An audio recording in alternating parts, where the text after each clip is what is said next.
किसी भी बिल्डिंग के सिस्मिक एनालिसिस में हमें अर्थक्वेक के कारण बिल्डिंग पर पड़ने वाले सिस्मिक फोर्सेस को कैलकुलेट करने की आवश्यकता होती है। IS 1893 पार्ट 1 2016 के अनुसार इन सिस्मिक फोर्सेस की कैलकुलेशंस के लिए आमतौर पर इस्तेमाल की जाने वाली दो मेथड्स हैं। पहली इक्विवेलेंट स्टैटिक एनालिसिस और दूसरी डायनामिक एनालिसिस। आइए इस वीडियो में IS 1893 पार्ट 1 2016 के अनुसार इक्विवेलेंट स्टैटिक एनालिसिस मेथड से सिस्मिक फोर्सेस कैलकुलेशन को समझने का प्रयास करते हैं। इस कैलकुलेशन को समझने के लिए हम एक 4 story RCC frame structure hospital building को कंसीडर करते हैं। इस बिल्डिंग में floor to floor height 3 meter है। फ्लोर पर टोटल डेड लोड और इम्पोज लोड 3000 किलो न्यूटन है और यही रूफ पर 2500 किलो न्यूटन है। बिल्डिंग की लोकेशन सिस्मिक जोन 4 में है और foundation soil type hard rock है। पहली स्टेप में कुछ बेसिक डाटा को कैलकुलेट करते हैं। सबसे पहले रिस्पांस रिडक्शन फैक्टर R की वैल्यू पता करते हैं। IS 1893 के टेबल 9 में different lateral load resisting system के लिए R की वैल्यूज दी गई है। मान लीजिए कि इस एग्जाम्पल की building special moment resisting system के साथ है, इसलिए IS 1893 टेबल 9 के अनुसार R की वैल्यू 5 है। इसके बाद IS कोड के टेबल 8 से इंपॉर्टेंस फैक्टर I की वैल्यू पता करते हैं। जैसे कि इस बिल्डिंग का उपयोग हॉस्पिटल के लिए है, इसलिए इंपॉर्टेंस फैक्टर की वैल्यू 1.5 लेंगे। जोन फैक्टर Z की वैल्यू IS 1893 के टेबल 3 में सिस्मिक जोन के अनुसार दी गई है। यह बिल्डिंग सिस्मिक जोन 4 में है, इसलिए Z की वैल्यू 0.24 होगी। इस बिल्डिंग की फाउंडेशन की सॉइल हार्ड रॉक है, इसलिए वह टेबल 4 के अनुसार टाइप 1 में क्लासिफाई होगी। अब दूसरे स्टेप में हम सिस्मिक वेट W को कैलकुलेट करेंगे। क्लॉज 7.4.1 के अनुसार हर एक फ्लोर का सिस्मिक वेट उसके पूरे डेड लोड और इम्पोज लोड के कुछ परसेंटेज का होगा। यहाँ पर फ्लोर और रूफ पर लगने वाली डेड लोड और इम्पोज लोड की टोटल वैल्यू पहले से ही दी गई है, इसलिए फ्लोर का सिस्मिक वेट 3000 किलो न्यूटन लेंगे और रूफ का सिस्मिक वेट 2500 किलो न्यूटन लेंगे। यहाँ सभी फ्लोर और रूफ के सिस्मिक वेट वैल्यूज का समेशन करेंगे तो हमें पूरे बिल्डिंग का टोटल सिस्मिक वेट मिलेगा। समेशन के बाद यह वैल्यू 11500 किलो न्यूटन है। तीसरे स्टेप में हम डिजाइन लैटरल फोर्स या बेस शियर कैलकुलेट करेंगे। इसके लिए सबसे पहले कैलकुलेट करेंगे approximate fundamental natural period TA। Clause 7.6.2A बिना किसी मैसनरी इनफिल्स के bare moment resisting frame building के लिए इस नेचुरल पीरियड को कैलकुलेट करने के लिए एक्सप्रेशन देता है। इसी क्लॉज के सेक्शन B में रेनफोर्स्ड कंक्रीट स्ट्रक्चरल वॉल वाली बिल्डिंग के लिए फॉर्मूलेशन दिया है और अन्य सभी बिल्डिंग के लिए लगने वाला एक्सप्रेशन सेक्शन C में दिया है। इस प्रॉब्लम स्टेटमेंट में इनफिल वॉल्स की कोई इंफॉर्मेशन नहीं है, इसलिए नेचुरल पीरियड पता करने के लिए इस क्लॉज के सेक्शन A का एक्सप्रेशन यूज करेंगे। चूंकि बिल्डिंग RCC फ्रेम स्ट्रक्चर है, इसलिए RCMRF बिल्डिंग का एक्सप्रेशन सिलेक्ट करेंगे। इस एक्सप्रेशन में h हाइट ऑफ बिल्डिंग है जो मीटर में है और एक्सप्रेशन को सॉल्व करने के बाद फंडामेंटल नेचुरल पीरियड TA की वैल्यू 0.484 सेकेंड मिलती है। इसके बाद हम डिजाइन एक्सेलरेशन कोएफिशिएंट SA/G को कैलकुलेट करते हैं। इक्विवेलेंट स्टैटिक एनालिसिस मेथड के लिए IS कोड के फिगर 2A में SA/G कैलकुलेट करने के लिए फाउंडेशन सॉइल टाइप 1, टाइप 2 और टाइप 3 के लिए अलग अलग स्पेक्ट्रा दिए हैं। SA/G वैल्यू स्पेक्ट्रा के y एक्सिस पर है और natural period TA x axis पर है। SA:G वैल्यू प्राप्त करने के लिए दिए गए फाउंडेशन सॉइल टाइप का स्पेक्ट्रा सिलेक्ट करते हैं। यहाँ पर यह सॉइल टाइप 1 है। एक्स एक्सिस पर TA की वैल्यू मार्क करेंगे और कॉरस्पॉन्डिंग SA:G वैल्यू को पता करेंगे। लेकिन इन स्पेक्ट्रा से एक्यूरेट वैल्यूज प्राप्त करना बहुत डिफिकल्ट होता है। इसलिए IS कोड के क्लॉज 6.4.2A में SA:G को कैलकुलेट करने के लिए नेचुरल पीरियड TA की रेंज और सॉइल टाइप के अनुसार एक्सप्रेशंस दिए हैं।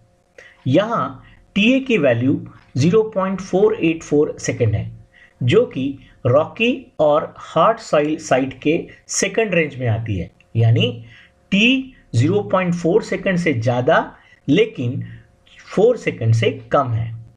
इसलिए SA:G की वैल्यू 1/TA के बराबर है। एक्सप्रेशन को सॉल्व करने पर SA:G की वैल्यू 2.06 मिलती है। इसके बाद design horizontal seismic coefficient AH को कैलकुलेट करेंगे।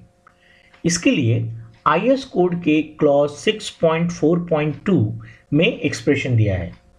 इसमें सभी वैल्यूज को सब्स्टिट्यूट करने के बाद और सॉल्व करने के बाद हमें AH की वैल्यू 0.07416 मिलती है। डिजाइन लैटरल फोर्स या बेस शेयर VB की वैल्यू IS कोड के क्लॉज 7.6.1 में दी गई है। इसमें एक्सप्रेशन दिया है जिससे हम ये वैल्यूज निकाल सकते हैं।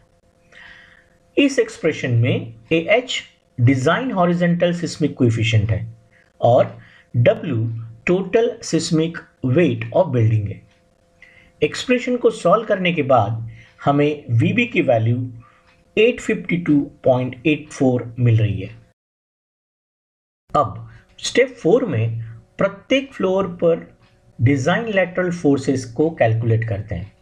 इसके लिए बेस शेयर VB को अलोंग द बिल्डिंग हाइट और हर एक फ्लोर लेवल के प्लान पर डिस्ट्रीब्यूट करेंगे।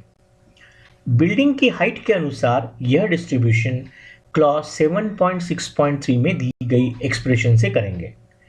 इस डिस्ट्रीब्यूशन को आसान करने के लिए हम इसे टैबुलर फॉर्मेट में कैलकुलेट करते हैं। यहां इस टेबल के पहले कॉलम में फ्लोर लेवल को I से डिनोट किया है। दूसरे कॉलम में ith फ्लोर लेवल के सिस्मिक वेट को WI से डिनोट किया है। तीसरे कॉलम में बिल्डिंग के बेस से ith फ्लोर की हाइट को HI से डिनोट किया है। चौथे कॉलम में WI और HI स्क्वायर का मल्टीप्लिकेशन करेंगे। पांचवें कॉलम में प्रत्येक फ्लोर के डिजाइन लैटरल फोर्स को QI से डिनोट किया है और छठे कॉलम में क्यूमुलेटिव स्टोरी शेयर फोर्स को VI से डिनोट किया है। अब हम लैटरल फोर्स कैलकुलेट करते हैं। ये कैलकुलेशन बिल्डिंग के टॉप से शुरू करेंगे। तो चलिए रूफ यानी फ्लोर लेवल 4 से शुरू करते हैं। इस लेवल पर सिस्मिक वेट WI 2500 किलोन्यूटन है। बेस से रूफ लेवल की हाइट HI 12 मीटर है। अब WI HI स्क्वायर को कैलकुलेट करेंगे। इसकी वैल्यू हमें मिलती है 3,60,000। इसके बाद फ्लोर लेवल 3 पर आते हैं। इस लेवल पर सिस्मिक वेट 3000 किलोन्यूटन है और बेस से फ्लोर लेवल 3 की हाइट 9 मीटर है। इसके बाद WI HI स्क्वायर की वैल्यू कैलकुलेट करते हैं। इसी प्रकार फ्लोर 2 और 1 के लिए भी कैलकुलेशन करेंगे। इसके बाद सभी फ्लोर लेवल्स के WI HI स्क्वायर वैल्यूज का समेशन करेंगे जो कि 7,38,000 है। इसके बाद कॉलम नंबर 5 में हर एक फ्लोर पर लगने वाले डिजाइन लैटरल फोर्स QI को कैलकुलेट करते हैं। इस एक्सप्रेशन में फोर्थ फ्लोर या रूफ की सभी वैल्यूज को सब्स्टिट्यूट करके सॉल्व करने के बाद हमें QI मिलेगा जो 416.02 किलोन्यूटन है। इसी प्रकार हम फ्लोर लेवल 3 पर लगने वाला लैटरल फोर्स भी निकालेंगे जो हमें मिल रहा है 280.81 किलो न्यूटन। ऐसे ही सेकंड और फर्स्ट फ्लोर लेवल के लिए लैटरल फोर्स निकालेंगे जो है 124.8 किलो न्यूटन और 31.2 किलो न्यूटन। अंत में हम स्टोरी शियर फोर्स को कैलकुलेट करेंगे। किसी भी फ्लोर लेवल पर लगने वाला शियर फोर्स उस फ्लोर लेवल तक के डिजाइन लैटरल फोर्स का क्यूमुलेटिव समेशन होता है।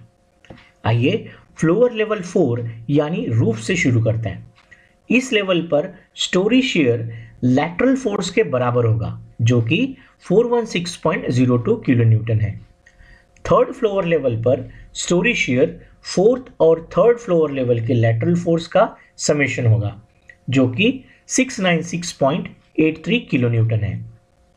इसी प्रकार फोर्थ, थर्ड और सेकंड फ्लोर लेवल के लैटरल फोर्स का समेशन सेकंड फ्लोर लेवल का स्टोरी शियर होगा जो 821.63 किलो न्यूटन है और फर्स्ट फ्लोर लेवल का story shear fourth, third, second और फर्स्ट फ्लोर लेवल के लैटरल फोर्स का समेशन होगा। यह 852.84 किलो न्यूटन है। यहां हम देख सकते हैं कि फर्स्ट फ्लोर लेवल का स्टोरी शियर हमेशा बेस शियर VB के बराबर होता है। इसे हम पूरे कैलकुलेशन को चेक करने के लिए ले सकते हैं। If you like this video, then share your thoughts in comment section. Subscribe this channel and press the bell icon to get the notification of such interesting videos for visual and simplified learning of various civil engineering topics.